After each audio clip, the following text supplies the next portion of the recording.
एक गांव में एक गरीब किसान रहता था। वो सुबह से शाम तक खेतों में मेहनत करता, हल चलाता, बीज बोता, पानी देता और फसल की रखवाली करता। लेकिन जब भी फसल तैयार होती, गांव का जालिम सरदार आता और जबरदस्ती पूरी फसल ले जाता। किसान को बस थोड़ा सा अनाज देता और भगा देता। किसान और उसकी बीवी बड़ी मुश्किलों में जिंदगी गुजार रहे थे। एक दिन किसान खेत में जमीन खोद रहा था। अचानक उसका औजार किसी सख्त चीज से टकराया।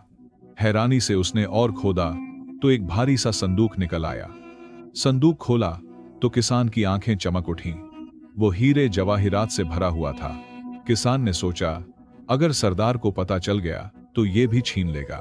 वो संदूक छुपाकर घर ले आया और बीवी से पूछा, बीवी, ये खजाना कहाँ छुपाएं? बीवी बोली, चलो इसे आंगन में गाड़ देते हैं। किसान ने वैसा ही किया, मगर उसके दिल में शक आ गया।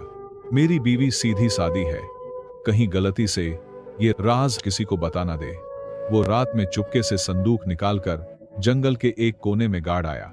अगले दिन उसने बीवी से कहा, बीवी, कल हम जंगल से मछलियां पकड़ने चलेंगे। बीवी हैरान हो गई, जंगल में मछलियां? ये कैसी बात कर रहे हो? किसान मुस्कुराया, कल देख लेना। सुबह सुबह वो बाजार से ताजी मछलियां और रोटियां खरीद लाया। जंगल जाकर मछलियां जमीन पर बिखेर दी और रोटियां दरख्त पर लटका दी। जब बीवी के साथ वहां पहुंचा तो बीवी दंग रह गई। अरे, ये क्या? जंगल की जमीन पर मछलियां और दरख्त पर रोटियां। किसान हंसते हुए बोला, हां बीवी, यहां रोटियों की बारिश होती है और मछलियां गिर जाती हैं। बीवी हैरान रह गई। कुछ दिन बाद गांव में खबर फैल गई कि किसान को खजाना मिला है। सरदार तक भी ये बात पहुंच गई।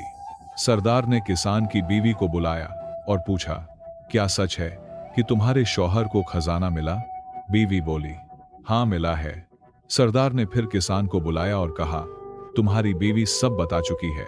किसान बोला, हुजूर, मेरी बीवी का दिमाग खराब हो गया है, ये उल्टी सीधी बातें करती है। बीवी बोली, नहीं हुजूर, मैंने जो कहा वो सच है। संदूक हमारे आंगन में था और उसी दिन के अगले दिन जंगल में रोटियों की बारिश हुई थी और मछलियां जमीन पर गिरी थी। सरदार और उसके लोग जोर से हंस पड़े। ये औरत तो सच में पागल है। उन्होंने आंगन खुदवाया लेकिन कुछ नहीं मिला। सरदार मायूस हो गया और किसान बच निकला। इस कहानी से हमें यह सीख मिलता है कि अक्ल और समझदारी ताकत से कहीं ज्यादा काम आती है। राज हमेशा राज रहना चाहिए और वक्त पर अक्ल का इस्तेमाल सबसे बड़ी दौलत है।